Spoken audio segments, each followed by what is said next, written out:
ప్రభువైన యేసుక్రీస్తు నామంలో ప్రతి ఒక్కరికి పేరు పేరున నా వందనాలు తెలియజేస్తూ ఉన్నానండి. ఈరోజు దేవుని వాగ్దానం కీర్తనల గ్రంథము 28వ అధ్యాయము 2వ వచనము.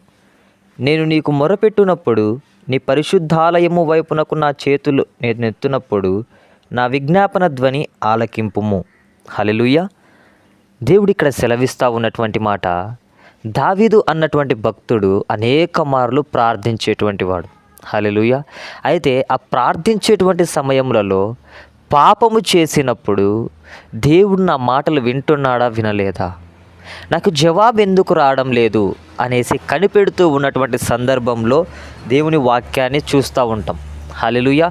అయితే ప్రియ సహోదరి సహోదరుడా, దేవుడు సెలవిస్తూ ఉన్నటువంటి మాట, నువ్వు మొరపెడతానే ఉన్నావు, ఉదయం అయినప్పటి నుంచి మొదలు పెడతా ఉన్నావు, మధ్యాహ్న కాలంలో మొదలు పెడతానే ఉన్నావు, నీవు సాయంకాలం నైవేద్య సమయంలో కూడా నువ్వు మొరపెడతానే ఉన్నావు. అయితే నీ ప్రార్థనకు జవాబు వస్తూ ఉందా రావట్లేదా ఒక్కసారి జ్ఞాపకం చేసుకో.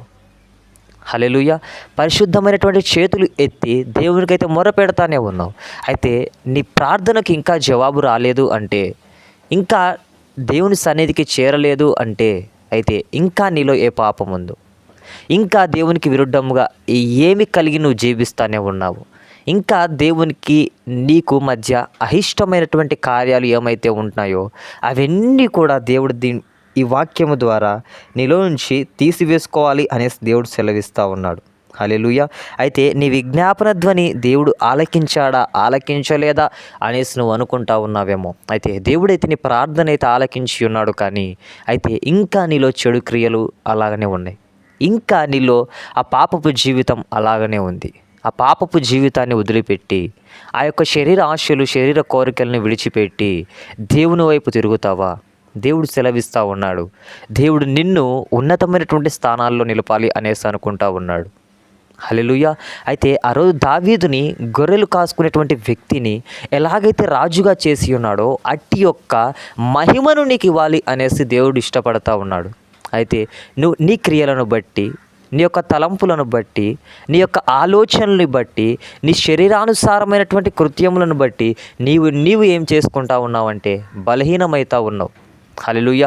అట్టి దాని నుంచి నువ్వు విడుదల పొందుకొని ఆయన సన్నిధిలో ప్రార్థనాపూర్వకముగా కనిపెట్టుకొని ఉండు. ఈ లోకానుసారమైనటువంటి వదిలిపెట్టి దేవుని సన్నిధిలో మనసారా ప్రార్థించు. హల్లెలూయా. అట్టి రీతైనటువంటి కృప ప్రతి బిడ్డకి అనుగ్రహించునుగాక. ఆమేన్. చివరి ప్రార్థన. స్తోత్రం ప్రభువా, పరిశుద్ధాత్మడానికి స్తోత్రాలనైనా తండ్రి. అయ్యా, మరి ప్రార్థిస్తూనే ఉన్నాం, కానీ ప్రభువా మా ప్రార్థనకు జవాబు రాలేదని ప్రభువా మేము అనుకుంటా ఉన్నప్పుడు నీవు మాట్లాడినటువంటి మాటను బట్టి నీకు స్తోత్రాలు. ఇంకను ప్రభువా నీకు నాకు మధ్య ఏవైతే నన్న తండ్రి అయిష్టమైనటువంటి కార్యాలు నాలో ఉన్నాయో, ఆయా నీకు నచ్చినటువంటి కార్యాలు నాలో ఏమైతే ఉన్నాయో ప్రభువా అవన్నీ కూడా ప్రభువా నాకు ప్రార్థన ద్వారా బయలుపరచండి నైనా. అయా దాని నుంచి నేను విడుదల పొందుకొనుటకు సహాయము జరిగించమని, కృపలో జ్ఞాపకము చేసుకోమని యేసుక్రీస్తు నామంలో అడిగి వేడుకుంటున్నాను తండ్రి. ఆమేన్.